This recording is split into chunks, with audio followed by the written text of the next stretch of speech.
Welcome to Mirror Domains Movie News, your place for entertainment headlines. And indeed, this is a live news show for movie fans where we talk about all the trending movie news headlines of the day, including Deadpool 3. Is it going to be the savior of the MCU? Will Blue Beetle save the DCU? Who knows? It comes out this week, guys. We'll take a look at the early buzz. We got some toxic Avenger stuff, Scream 7, Strangers, a lot of horror movie news headlines that I'm looking forward to getting into. But we start off today's show by talking about Tom Hardy participating in a medieval event. What the heck is this? Apparently, Tom Hardy went to a medieval festival in Sussex. And this caught my eye because I am a Tom Hardy fan. And he put on some armor. I just went to Medieval Times here in Toronto recently.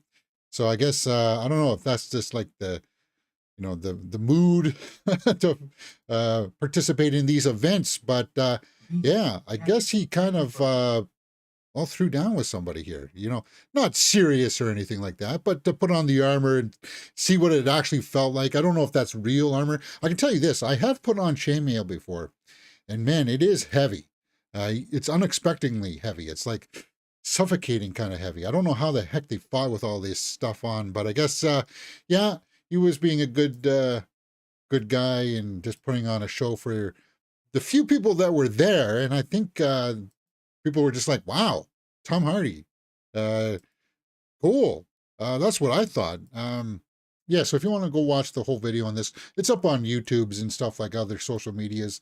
Him fighting with I think he's the guy with the sword there, not the mace. Right? But it's just cool. Tom Hardy, everything you hear about him, he seems like he's a stand-up dude, right? I just thought it was kind of a cool little story. No comments yet on that story. Sussex Medieval Festival. Did you guys go there? If you're there, let me know if you did. And did you see Tom Hardy throwing around a sword and shield, dressed up all in armor? I thought that was just cool, man. That's cool. All right. So, guys, we are a live news show, 10:30 a.m. And I'm going to be putting up a poll later on today to see if people want to have that switched around. If you want to, I'm going to keep the 10:30 a.m. slot up there. I'm going to say move it back to the 11 o'clock slot. And then I'm going to put it, I don't know, a 1 p.m. choice up there. So there'll be a poll later on today put up on the channel in the community tab for that. There are my other social media handles that you can check out right there. Yeah, by all means, we are live. So Tom Hardy, Arglass Viking says, Tom Hardy fighting in armor gives me Monty Python vibes. Well, maybe a little bit, because the armor is just not as shiny, right? But I still thought it was cool, man. Okay, so hold on here. He's the one with the shoulder piece there, right? He's got the shoulder piece on. So maybe, oh no, I guess they're, what is that, a tunic that they got on? Slightly, a bit like a tunic there they got on over the armor. So I can't tell which one. I thought it was the guy in the black there, not the guy with the mace. I thought this was him. Anyway, I just thought that was cool. All right, let's get into some Blue Beetle news. And I forgot that I was going to pull a Blue Beetle Rotten Tomatoes to augment this story before we get into it, because the embargo should have dropped by now. And let's do it. Blue Beetle. Blue Beetle opens up tomorrow, guys. And are you going to go out and see it? I sure am. Blue Beetle director wants viewers to feel welcome watching DC's diverse superhero movie. Don't fear Latino heritage. Now, I guess I don't fear Latino heritage. This movie comes out this Friday, guys. I'll be seeing it tomorrow at 4 p.m.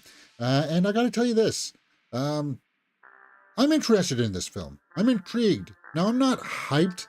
I'm not losing sleep over this. This is a movie that I hope comes and is a pleasant surprise. And the early buzz is that, yeah, it's pretty good. So the director Angel Manuel Soto, because they don't pronounce the G in Spanish, right? Is that the way it goes? I don't know. I'm not Spanish, so I don't know. We put our hearts and souls into it because we wanted you guys to feel welcome to our stories. Okay? There's no fear. Don't fear Spanish. Don't fear Mexican heritage. Don't fear Latino heritage. We want you guys to join the party with us.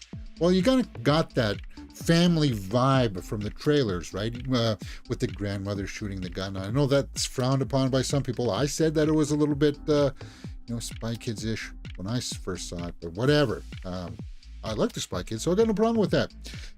Blue Beetle isn't to make me the next heartthrob or biggest star. Is that Sholo there that said that? Okay. It's just to show people these stories about Latinos don't have to just be about narcos or crossing borders or being a gang member. Well, yeah, that too. Being a little bit like typecast, you know what I mean? You kind of got to get away from that. Kind of like the way that Native Americans all put paint on their face or have a feather in their cap or even, that kind of stuff. We don't need all that stuff all the time, right? You can be portrayed in a positive light. A superhero seems like the most positive light you can get in this industry. Yeah.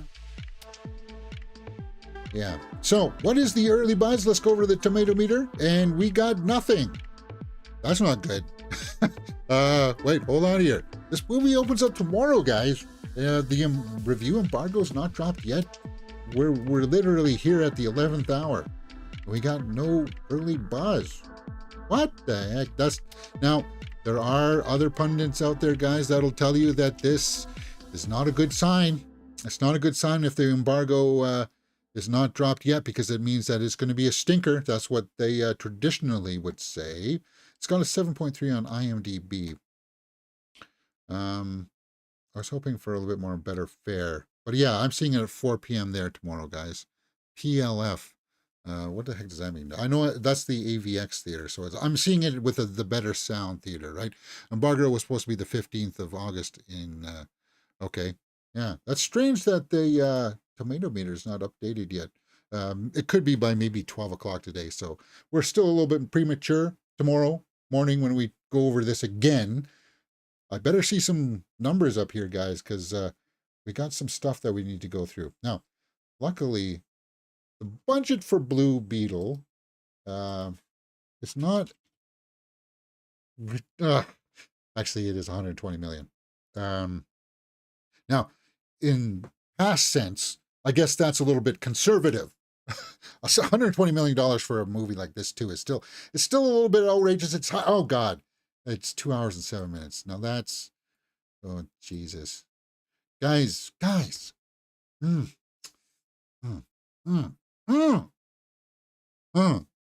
Wow. Hopefully I don't feel that runtime. How much Blue Beetle costs to make and what it needs to do at the box office? Well, if it's $120 million, guys, and it was originally tracking for like 17 million or something like that, which would make it a bomb. But it's kind of raised up to like the 30 level mark, and I don't know if even that is going to be good enough, because Barbie is still making bank. It's making huge bank. So Barbie made 33 million, so Barbie should make around 15 to 20 million next week. That means that Blue Beetle should beat it. It should beat Barbie. If Blue Beetle does not make more than 15 million, it's in serious trouble. It is in serious trouble. The fact that there's no buzz, nobody's really talking about it, the fact that we can't even see early reviews for it does give us movie fans, or it should, a little bit of pause. Of like, ooh, caution here. Now, I'm still going to go out and see it. It doesn't quite fall into the category of the big budgets, big headaches. Like, I mean, $120 million is still a lot, but it's not going to be like Indiana Jones 5 or Mission Impossible 7 or even Fast 10, where it's kind of like struggling to make that money back, right? Well, on that scale, right, of like, because Indiana Jones 5 was like 350 million. Mission Impossible was around that as well. But at least Mission Impossible 7 got good word of mouth, right?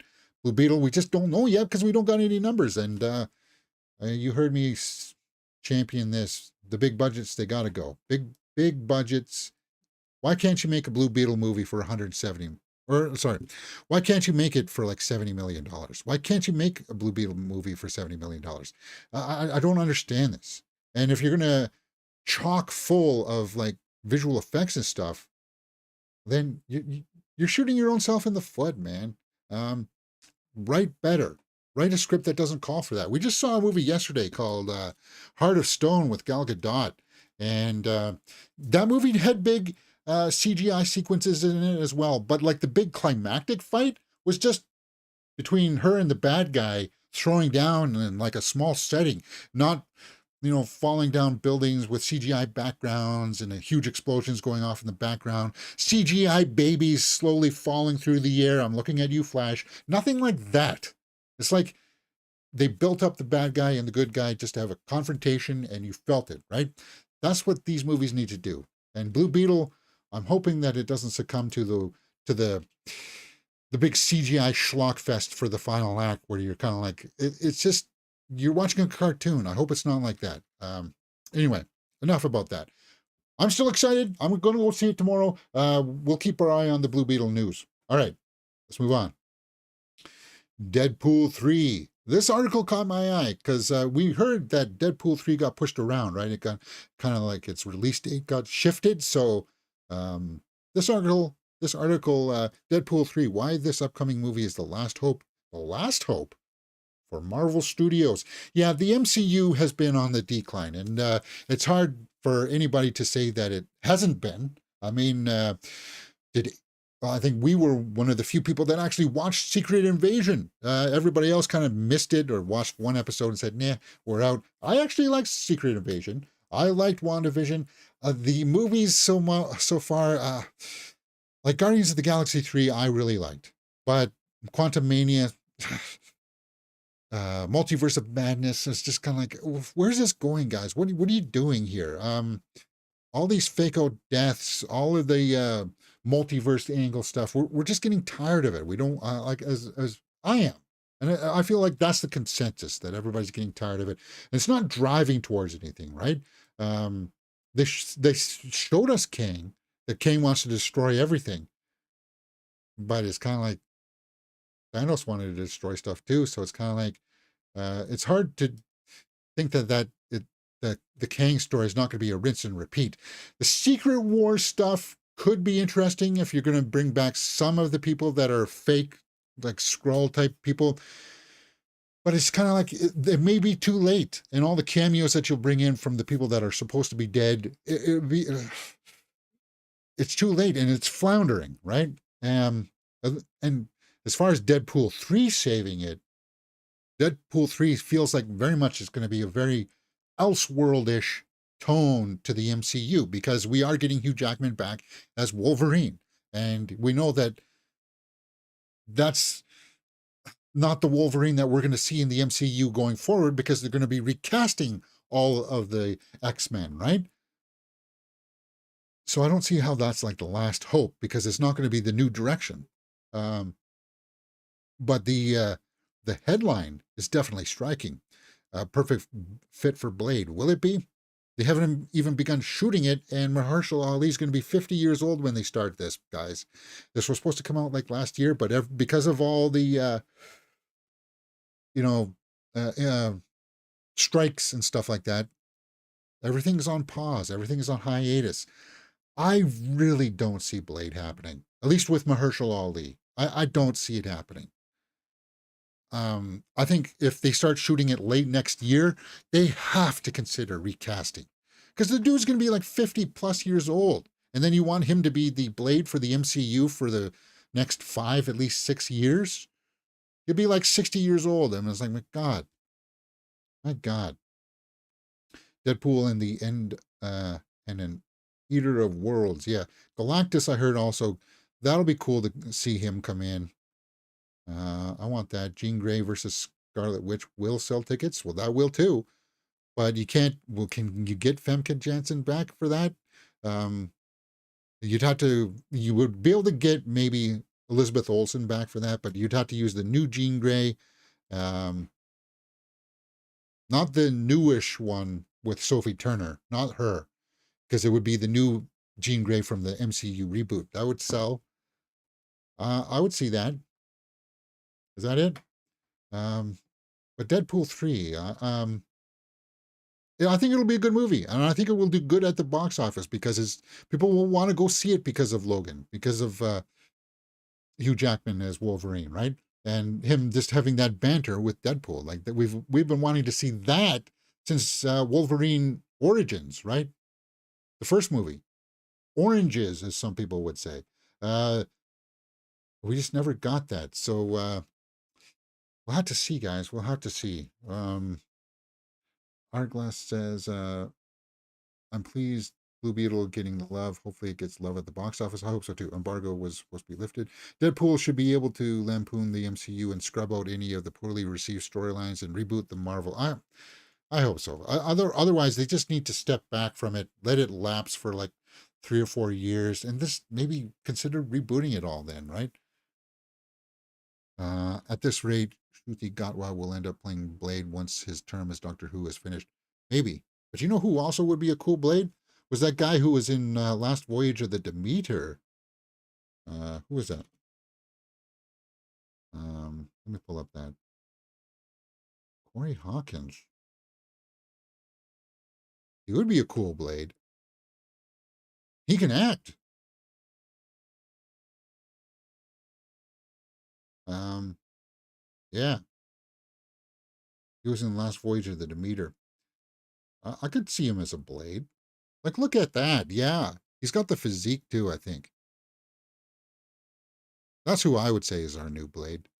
And he's younger, right? He can handle the mantle of being Blade for a while, right? If you haven't seen Last Voyage of the Demeter, guys, I'd recommend that you go check that out if you're a horror fan. And if you're a horror fan, you must be looking forward to the new Toxic Avenger reboot coming out. So let's talk about that. Toxic Avenger reboot to open Fantastic Fest 2023. Peter Dinklage stars as the reimagining of the 1984 classic of legendary slasher Total Killer Toxic Avenger. So we got our first look here at Fantastic Fest. Trauma originally did this, right? Um, is that the only image that we got, guys?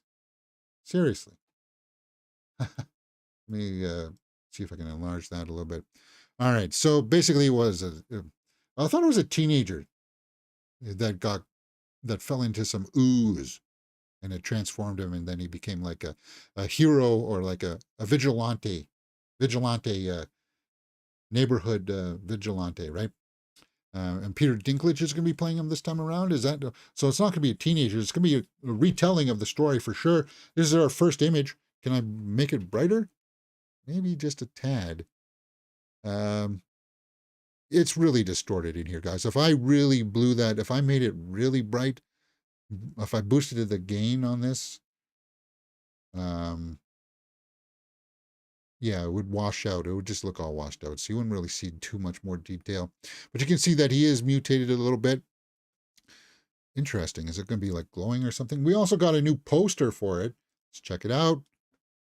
Dinklage, Jacob Tremblay, Taylor Page, Elijah Wood, and Kevin Bacon. I hope Kevin Bacon's playing the bad guy. Kevin Bacon is always good playing the bad guy. He's really good at playing bad guys. The Toxic Avenger to open Fantastic Fest. Fascinating. What do you guys think about these new images and posters, huh? Fantastic Fest 2023. I want to look this up. Where is this the one that's in Alberta? Austin. Okay, no, this is Austin. Austin, Texas. Okay. No, which one is in Alberta? September 21st. It's too yeah, I can't make it down. One day I want to make it down to one of these things, and I want to meet some of the other big pundits in this industry that go to these festivals and stuff. That'd be kind of cool. All right. Um Netflix movies. Wow. We just watched some Netflix movies. We just watched Heart of Stone. That's up on the channel right now, guys. Gal Gadot. I'll publish a quick little short review for that later on today. As I said, my review for The Last Voyage of the Demeter is up right now, so go check that out. Meg 2 is also up there as well. Talk to Me. We did a full movie reaction for Bird Box Barcelona. Barbie review. Oppenheimer review. Mission Impossible Dead Reckoning review, and of course you know that we do movie news there as well. And we watched a lot of Netflix movies. We watched stuff on Disney Plus as well. This next week, guys, we're 1 week away from Ahsoka. So next Wednesday, come here and we'll be watching the Ahsoka series. First 2 episodes drop, and we'll be reacting to both of them on Wednesday. I think we'll do one in the morning and one in the afternoon, depending on how long they are. We may be able to get both done in the morning and then do a movie news show in the afternoon. That's what I'm thinking. We'll see. I'll look at the slate and I'll publish the schedule for next week on the community tab on Sunday, hopefully. But talking about Netflix movies, let's talk about Warrior Nun.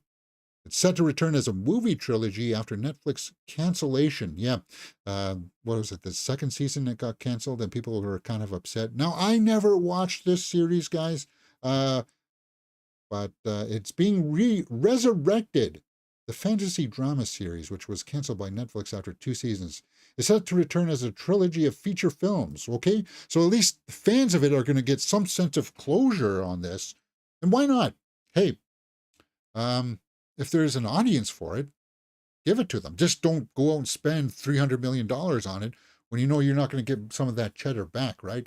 You got to shrink the production down to accommodate the audience base for it. Right? So, series creator Simon Barry says, "Today I'm happy to officially report that because of your combined voices, passion, and amazing efforts, Warrior Nun will return and is going to be more epic than you could imagine," Barry tweeted. "More details to come soon. Thank you." Well, that's cool. So people, I remember there was like a petition going around or something, try to save Warrior Nun season 3 and stuff like that. So people listened, and that counts, right? That you can make a difference. Continuing on with some more Netflix movie news. This article caught my eye because it's topical right now, right? Gal Gadot there in Heart of Stone. 10 Netflix original movies to watch next if you loved Heart of Stone. Well, I did. I did like Heart of Stone. I know it wasn't reviewed very well on Rotten Tomatoes, but whatever. So let's take a look. Close. Did I hear about Close? Close is no exception to trend. I do like Noomi Rapace. She's awesome. Girl with the dragon tattoo. She was in Prometheus. I really, really like her. I think she's a great actress. Swedish, right? Is this a Swedish movie? Sweet Girl, Jason Momoa. I never saw that one. Actually, I heard bad things about that one. That's why I didn't watch that one. Interceptor, Elsa Pataki. Interceptor features some of the most entertaining action in a Netflix original film. Oh, okay. I think I heard about this one. I just never watched it. Guys, have you watched Inceptor? It does seem like it would be up my alley. I might have to put that one in the queue. The Mother. Oh, yeah. No, yeah. That's one I should have brought up yesterday. Mother with J-Lo. I really liked The Mother. I thought that one was really well done. And it's in the same wheelhouse as Heart of Stone. There's the same kind of tone. It's a different story, obviously, but it's got the same tone. Actually, I kind of like Mother better, but a lot of that had to do with J-Lo. J-Lo's a better actress than Gal Gadot. But I like both of them, but that's a good call. I like The Mother. We watched that one as well. The Angel. Never heard of that one. A high-ranking Egyptian official who became a spy for Israel. Oh, maybe that's why I didn't watch it. Red Notice. Yeah, I talked about Red Notice. That's the one Gal Gadot did with Ryan Reynolds and The Rock. Now, that one I didn't like as much as Heart of Stone. Actually, I prefer Heart of Stone way better than Red Notice. Red Notice, like I said this yesterday too. The acting, out of the actors there, Ryan Reynolds is the best actor. Like The Rock doesn't have a whole lot of range. Gal Gadot doesn't have a whole lot of range. So the best way to accommodate people with not a lot of range is to do fast cuts, simple dialogue, don't linger on their faces, and that's what you get, right? It's like um, that movie was full of that kind of quick cuts of dialogue of them saying the lines, but you don't get to linger on them because they just don't. They're not selling it, right? Well, whatever. Extraction. Oh yes, Extraction 1 and 2. Oh my. Extraction 2 was awesome. It's still Extraction 2 I think is still going to be in my right now it's still in my top 10 of the year. Extraction 2 because it was just really just the action in that. Yeah, that was almost similar to Heart of Stone as well.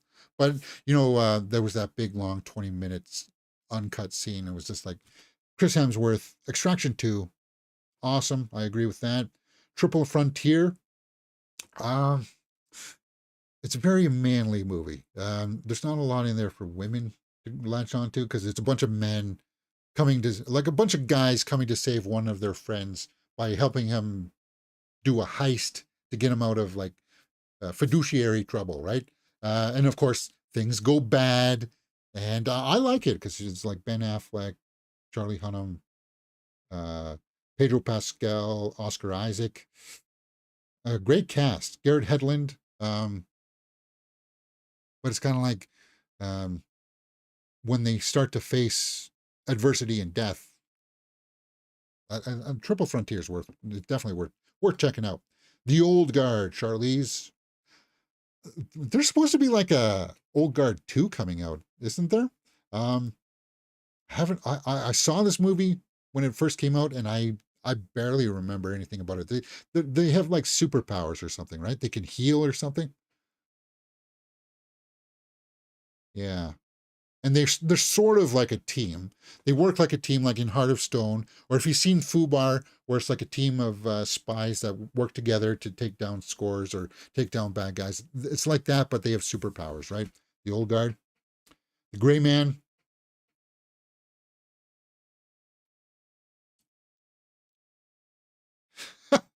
Well, you guys know how I feel about the Gray Man.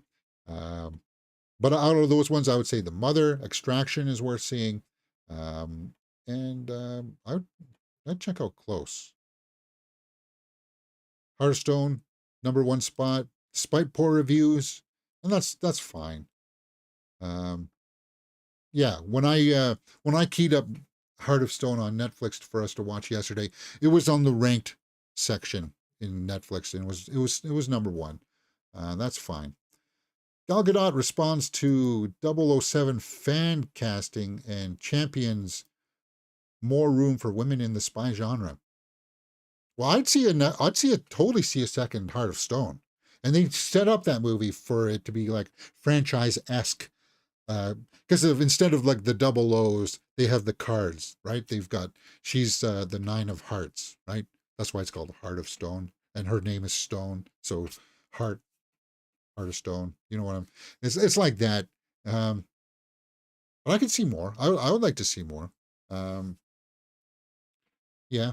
I don't think they'll ever do a female Bond. I think even Barbara Broccoli said that Bond is supposed to be a male figure and not a female one. So um, they talked about spin-offs for the longest of times with Bond, with female spin-offs. Halle Berry was supposed to get one, but that never happened or anything like that. It's kind of like, not to see.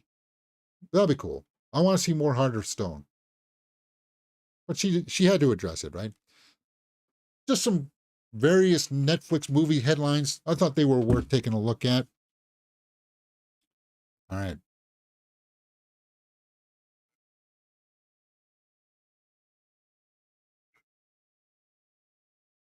Yeah, I'd watch Old Guard. I need to revisit it again too. I like the Old Guard. Um, well, I like Charlize. You know that Charlize is one of my favorite actresses. Yeah, I maybe need to revisit that. Maybe with if the second one comes out, we'll do like a double feature kind of thing. Watch along. Scream 7. Let's talk about that.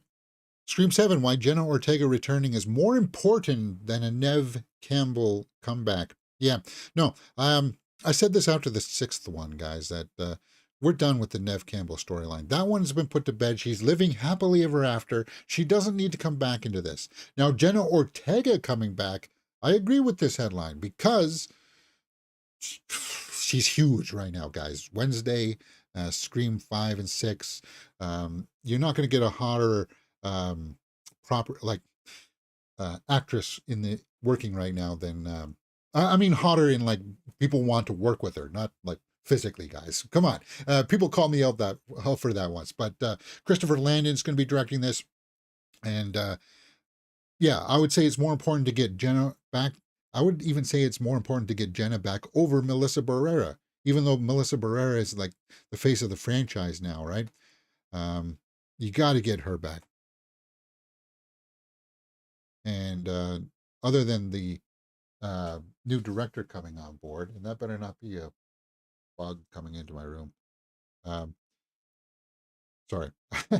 Jenna Ortega is definitely, she's part of she's one of the new faces of the franchise that people are comfortable with by saying, yes, we're okay with this new cast coming into the new Scream to reboot it for the new younger generations of people. So Scream 7, yeah, I agree with that it's you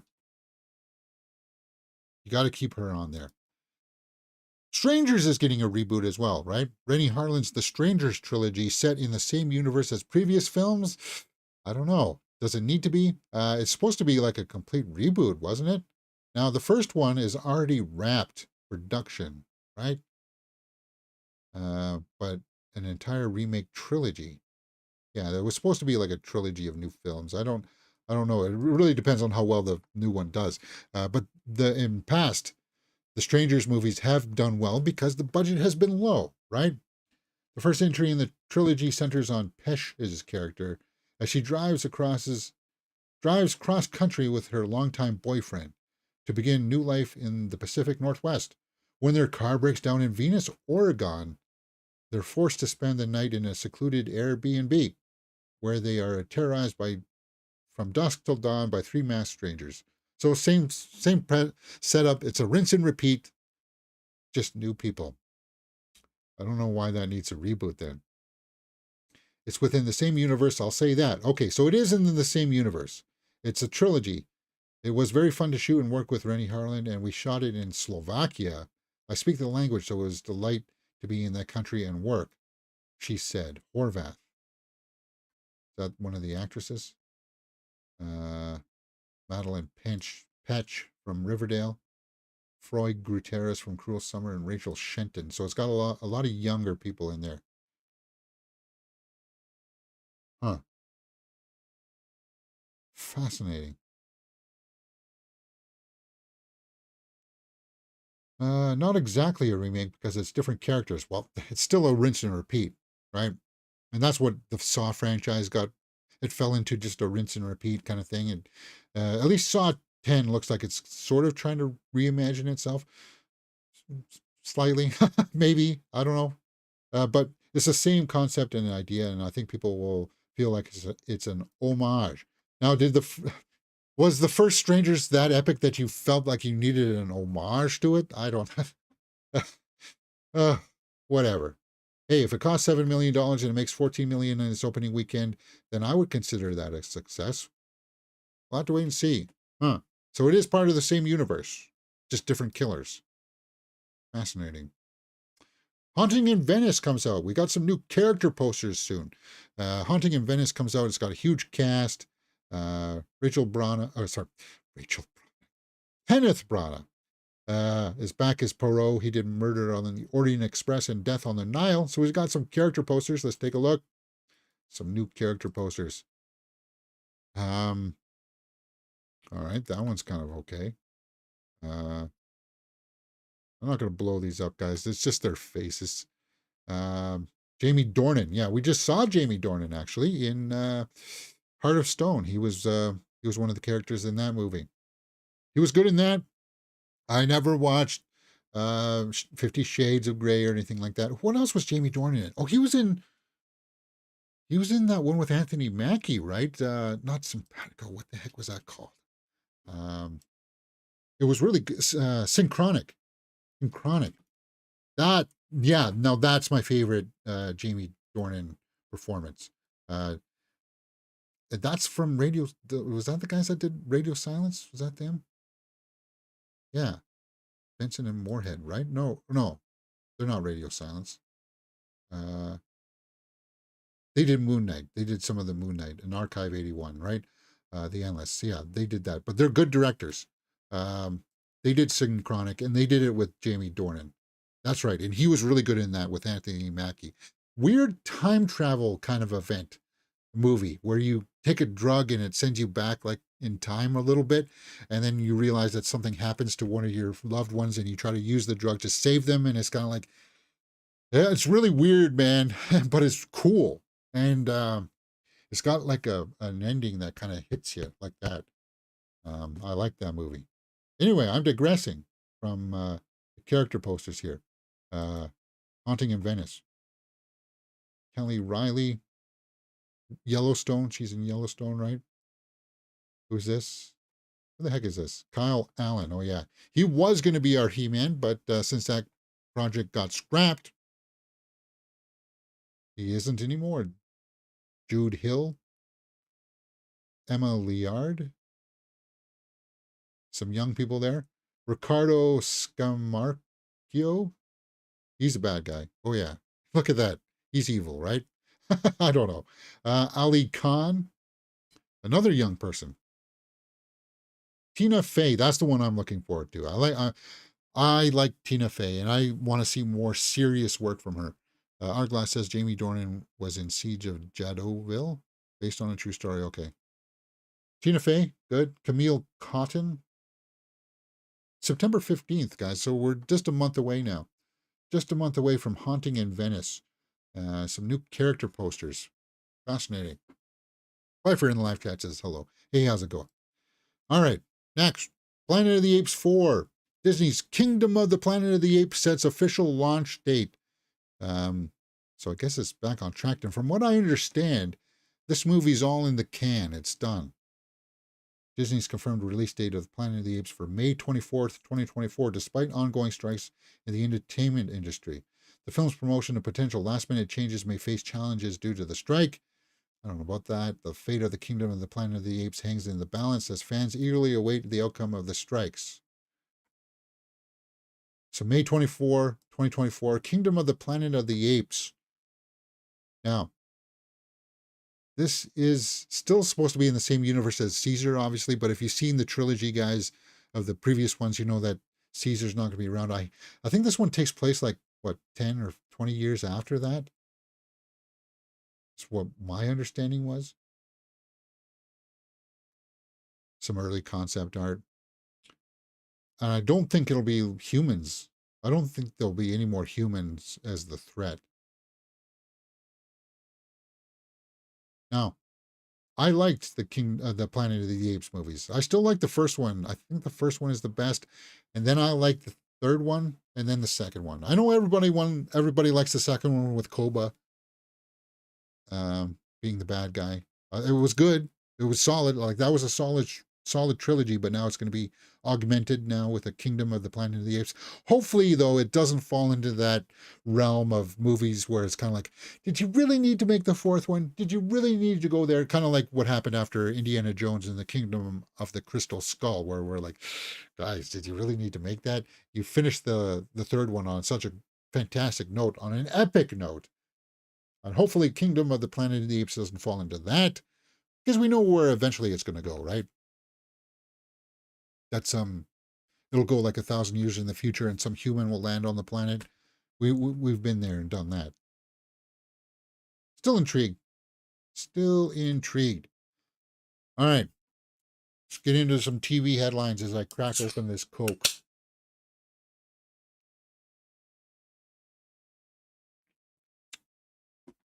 All right. Get into this. We've got some various TV headlines. I said that Ahsoka starts next week, right? So Dave Filoni says Ahsoka is a story about this mentor-student relationship. Well, we know that Anakin did train Ahsoka, so I hope that there's flashbacks. I hope we get to see Hayden Christensen. That would be kind of cool. The upcoming Ahsoka series expands on the Star Wars universe. Yeah, we know that. And we're also going to see Grand Admiral Thrawn. Dave Filoni and Jon Favreau are focused on honoring the legacy of the Star Wars franchise while creating new and innovative narratives. As Ahsoka. Okay, hold on. Let me pause this so I don't get it. Ahsoka extends beyond the Lothal conflict and follows Ahsoka's mission to find General Thrawn and rescue Ezra Bridger, who rumors of a fiery showdown on Mustafar involving Anakin Skywalker and Obi-Wan Kenobi. Oh, so we are going to go to Mustafar. Well, we know that Anakin has his castle there, right? So maybe she'll face him. And I just hope it's better executed than Obi-Wan, because Obi-Wan should have been an epic series. Should have gone down in the annals, just like with House of the Dragon and The Last of Us. Like, it should have been on that level. For some reason, they haven't been developing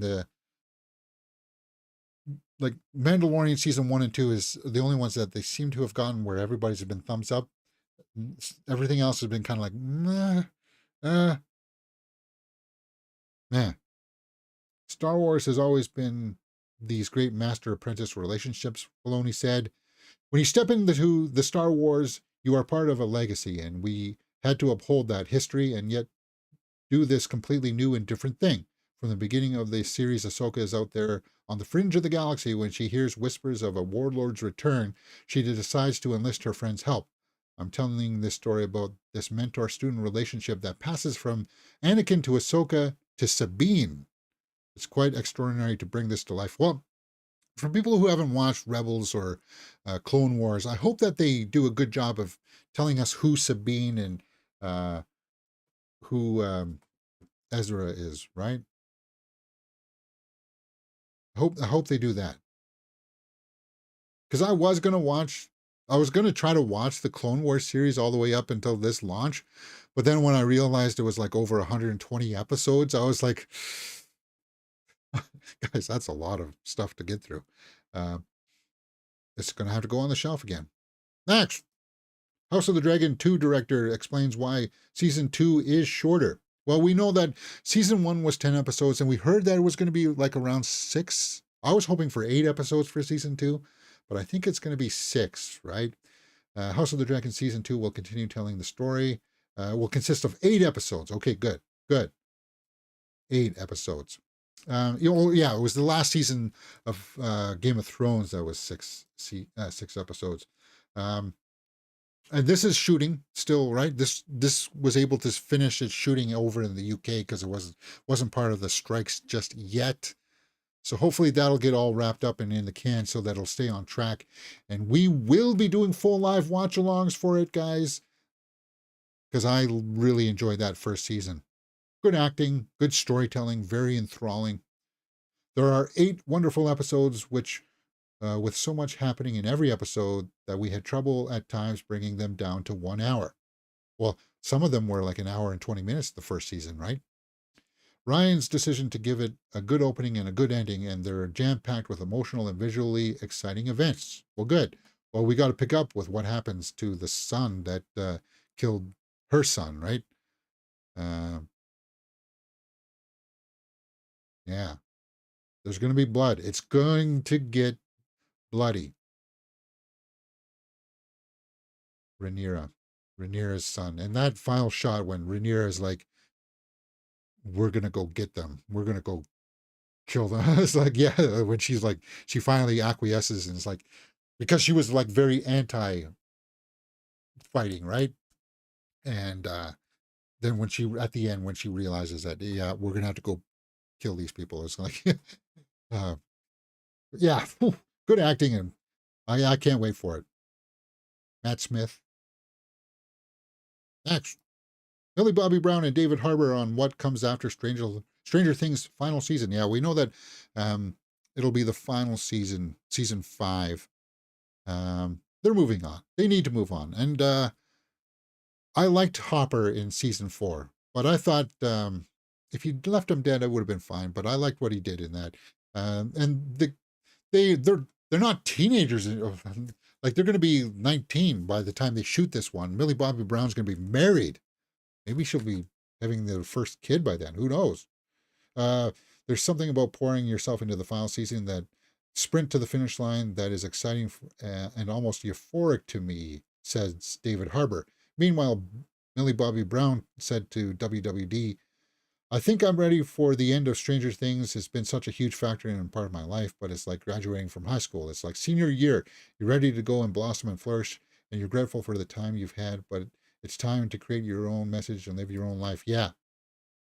Yeah, and she needs to go on and do other things. I liked Enola Holmes series. Maybe there'll be a third one. She's going to be in another movie this year where she's like a princess that fights a dragon or something that comes out on Netflix. Um, we'll watch that one too. It's not quite in my wheelhouse but stuff, but I do like her as an actress, so we'll be watching that one. Yeah, yeah. All right, that's all I got for TV headlines. Uh, Arglass says, I liked how Kenobi series started off with Broken Man just getting by and his mission to save Leia brought him back to the brink of defeat of Vader. Yeah, I like that stuff. But once it got too sidelined with the Reva storyline, right? Byford, are you going to watch Blue Beetle? Yes, I will be watching Blue Beetle tomorrow at 4 p.m., I believe I said, right? Let me just confirm that. It's not on today. At least I don't think it's on today. Hump Day screening for, maybe I could go see Strays tonight. Hump Day screening. Comedy. Um, so that one's getting an early release. Godard 2 is also out in theaters. OMG 2. Talking about Alia Bat. She's in this one. Rocky Our Poor. That one's also playing. It's weird that Strays got an early release. But, huh. Yeah. No, I'm seeing Blue Beetle tomorrow at 4 p.m. Only one seat is taken. Oh my God. Imagine if I go in there and there's like only him and me there. That would be hilarious. Well, unfortunate, I suppose, right? That would be unfortunate. Um, yeah, so 4 p.m. tomorrow. So my straight out of the theater reaction should be up there like around 7 o'clock ish tomorrow, my time. Pfeiffer says Survivor 45 premieres 6 weeks on September 27th. Okay, cool. Yeah, we'll watch that one again. We'll watch the next season.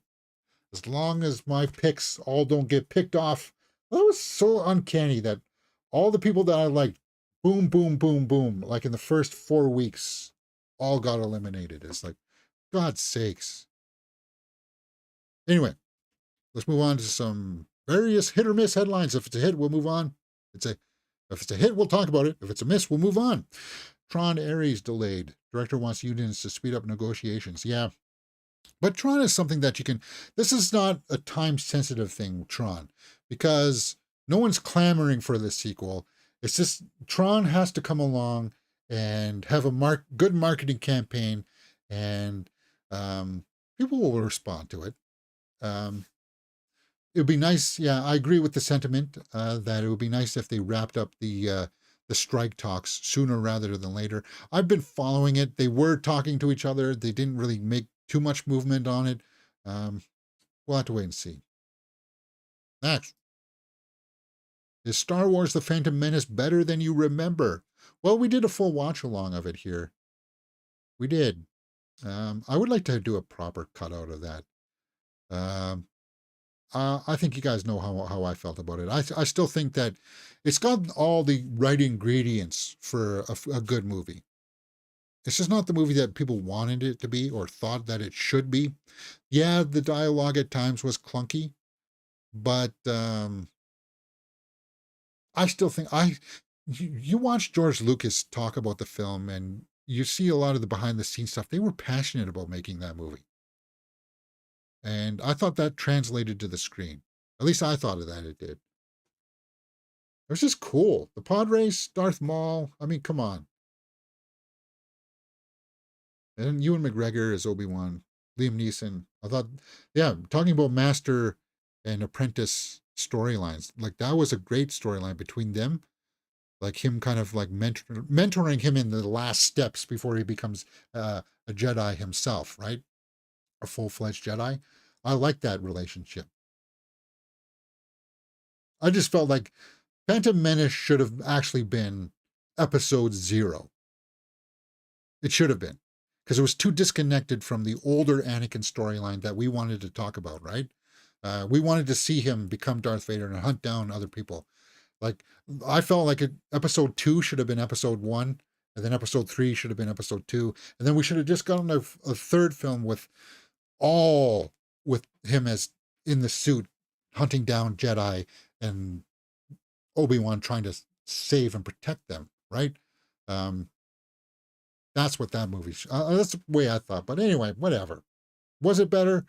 I thought it was, and I think my observation of watching other reactors online watch Star Wars Phantom Menace, they don't know about all the hate that the people had, like from the red letter media era of people.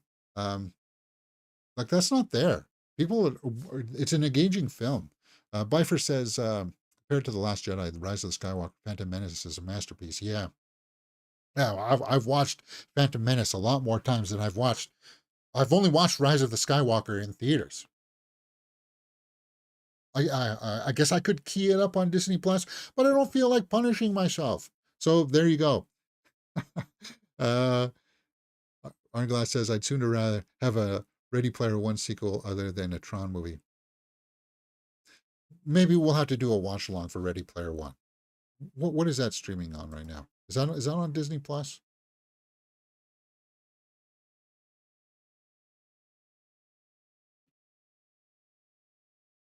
No, it's on Netflix. Let me pull up my Netflix subscription.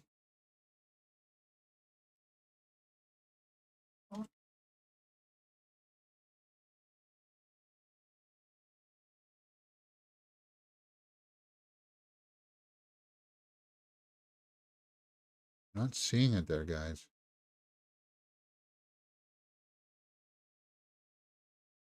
I'm not seeing it.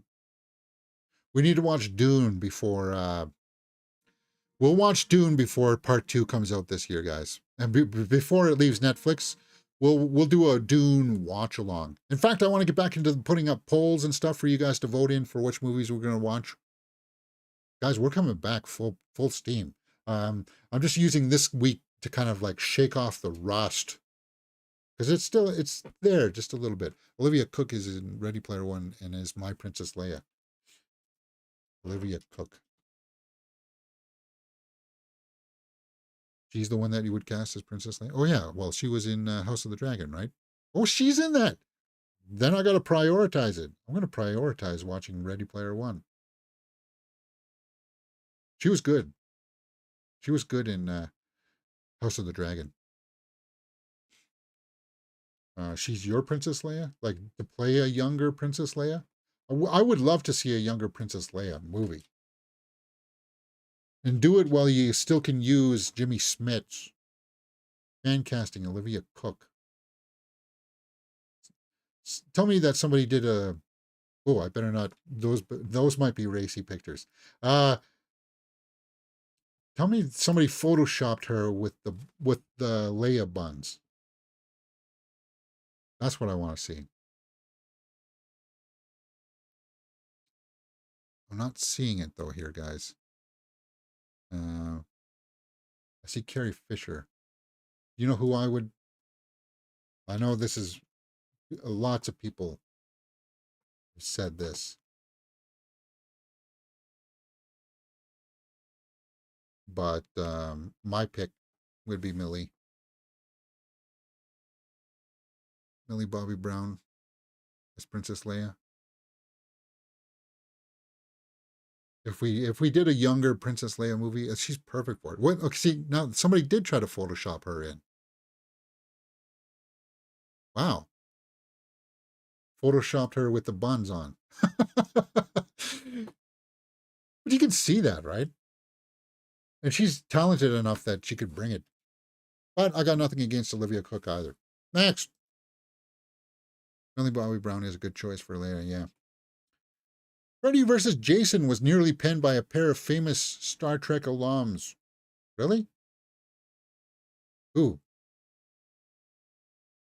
Who were they almost written by? Ronald D. Moore and Brandon Braga, known for their work on Star Trek, pitched a concept that involved Jason Voorhees going on trial. What?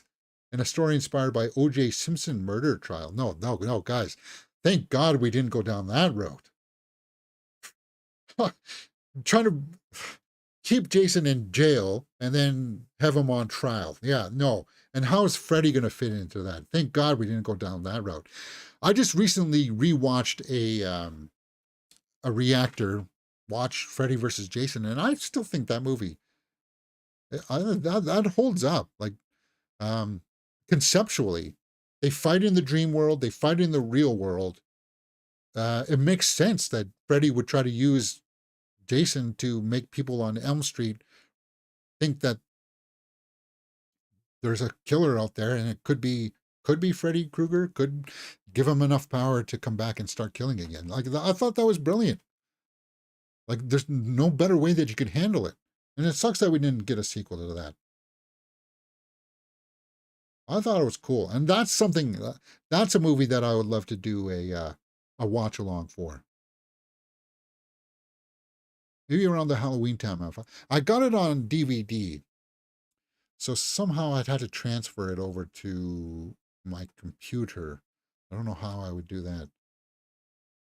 I'll figure out a way.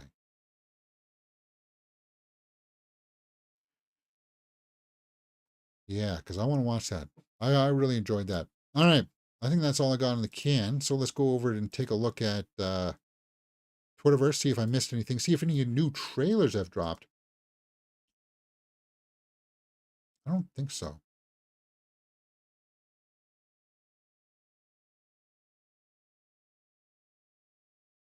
Not seeing nothing. Sorry, my bad. Not looking so good. Nope, no new trailers. All right. Let's go over to the film updates. See if we missed anything. New strike update? Nope. Fingernails. Riz Ahmed in select theaters and Apple TV Plus. New poster for Blue Beetle. Let's refresh that tomato meter. Let's see if we got some update. Still nothing. Damn. Blue Beetle. I don't like that one. I don't like how it kind of washes out his face. No, I don't like that poster. Alexa Demi for Calvin Klein. That's racy. Carrie Russell. We do like Carrie Russell. I'm trying to get through The Diplomat, but it's just been hard. I do like her as an actress though. That's cool. Elle Fanning. We're gonna see her in Equalizer 3 next. Tom Pelfy. Okay, some of these people I don't know who they are. Kerry Washington, I know. Young Mazzino. Megan Fahey on meeting Taylor Swift. By the way, where's my notice to get my tickets, guys? I still need to get my tickets for Taylor Swift. Supposed to get my link today, and I still haven't gotten my link because I'm in the queue. Salma Hayek, great actress. We know that. Paul Mescal. Greta Gerwig's Barbie has surpassed Christopher Nolan's The Dark Knight to become the highest grossing Warner Bros. Movie at the domestic box office. So it's beaten The Dark Knight in the domestic box office, really. It's the power of Barbie. Wow. Dethrones The Dark Knight.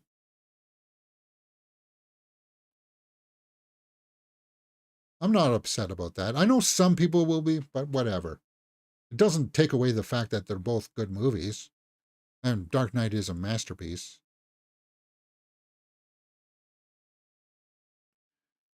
Taram Singh returns as Dear Jossie, his first film in 8 years, set in India. It tells the true life Romeo and Juliet tale of a young couple who are desperate to be together but are kept apart by time, distance, and familial expectations. Yeah, well, that's cool. I do like when they take Shakespeare, inspiration from Shakespeare. I'd see that. course, we know how that probably is going to end because it's Shakespeare, right?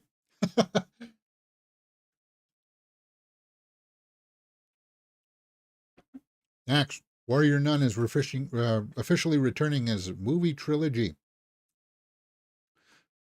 Maybe I need to do watch-alongs for Warrior Nun. Have you guys watched Warrior Nun? Yes? No? All right. American Horror Story. That's where we ended up yesterday. All right. What I want to do is I want to go and create a post. Can I do a text poll?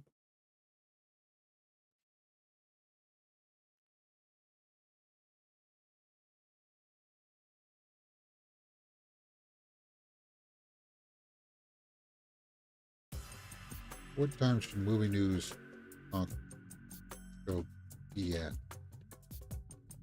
Let's say 10:30 a.m. Eastern, 11 p.m. Eastern. Is that another option? 1 p.m. Eastern. And I'm going to leave this poll up for like a couple weeks, maybe like for a week, and then I'll confirm it. Right, post. So hopefully you guys can go vote on that. Let me know what time should movie news talk show be at, because we can move it around. We got some wiggle room, and that doesn't mean that we will stop with morning content. But what may happen is that I'll go out and I'll put up all of my show notes on one tab, and then I'll do some gaming in the morning, maybe. Have my breakfast, come back at 1 p.m. That's what I want to know from you guys. Let me just go over to my analytics, see what times people are mostly on, because that also has a bearing. That has a factor.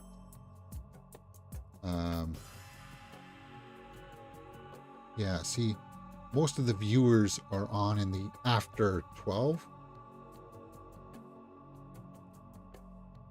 So like not many people are on at the 10 a.m. slot, right? We only did that because I was going, my job picked up at 2 o'clock in the afternoon, right? So I had to do that stuff. But now that we're past that point, I'm open to doing. I'm open to, by all means, if more people are going to be on here. It looks like, see how it's darker here all at 1 p.m. If more people are going to be on at that 1 p.m. slot, I don't mind pushing movie news to the afternoon, and creating other content in the morning. Because in the mornings, that's when we can do our watch-alongs, right? Because we've done watch-alongs at 10 o'clock for movies and series.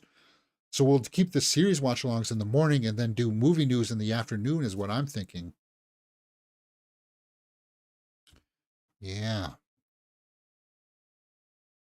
All right, one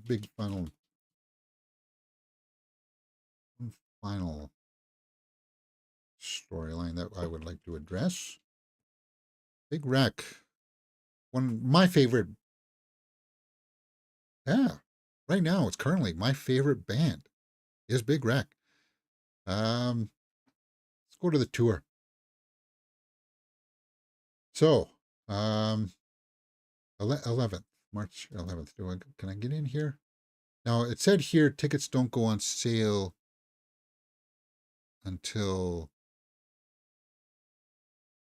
on sale local August 18th. So I should be able to get in. And I think this will be one of the shows. Artglass, did you have to, when you bought tickets, did you have seating assignments? Because this venue, I think, is just kind of like a big auditorium kind of thing with no seats. I think it's just kind of like a big hall, so we're all standing around kind of thing.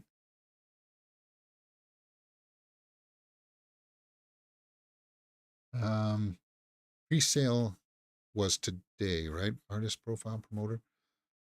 This is going to be one where it's not going to be like Taylor Swift, where I'm looking at my phone waiting for my notification to come through so I can get my ticket. It's not like that. Click to unlock. Okay, hold on. See if I can try this.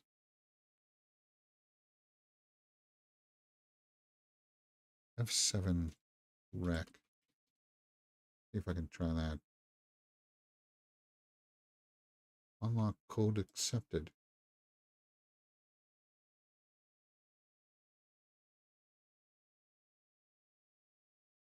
All right. Well, I'll book that next. I'll book that right now. So I'll book that ticket, and I'll be going to see Big Rec on the 11th, I think, right? Let me just confirm that's not when Taylor Swift. No, Taylor Swift's next year. Yeah. Yeah. So that'll be fine, right? I'll book that and we'll make that happen. I'll be there down at Elements on King Street.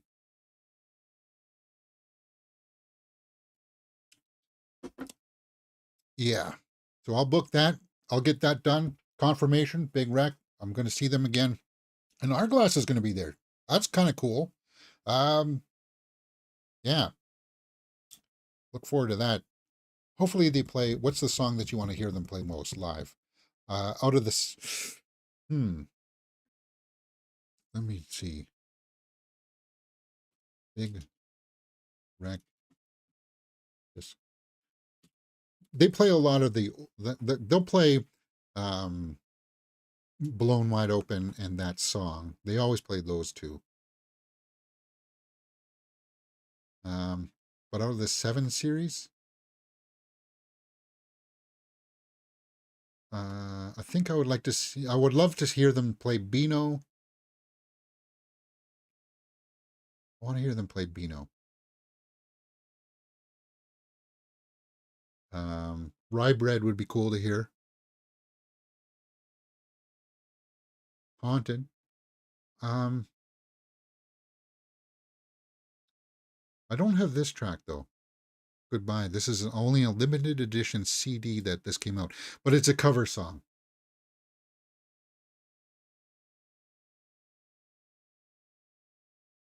Limited cassette composite track.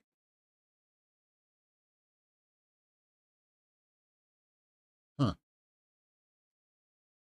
Fascinating. Oh, and Bombs Away. We gotta hear Bombs Away, right? Yeah. Cool. All right, so I'm gonna book that ticket right now, I suppose, after I have my breakfast here. And then that's it for me today, guys. I'm gonna publish a short video about my review for Heart of Stone. And yeah, Blown Wide Open. And they usually finish, that's like the last song, I think, that they play. At least the one concert that I went to, that was the last one. Melody and Sound is my current favorite. Yeah. Melody and Sound is. That's on 7.3. Yeah. That's cool. I would love to see them play Inhale. Anything from Ghosts. Ghosts was awesome. I think Ghosts is probably my favorite album of theirs.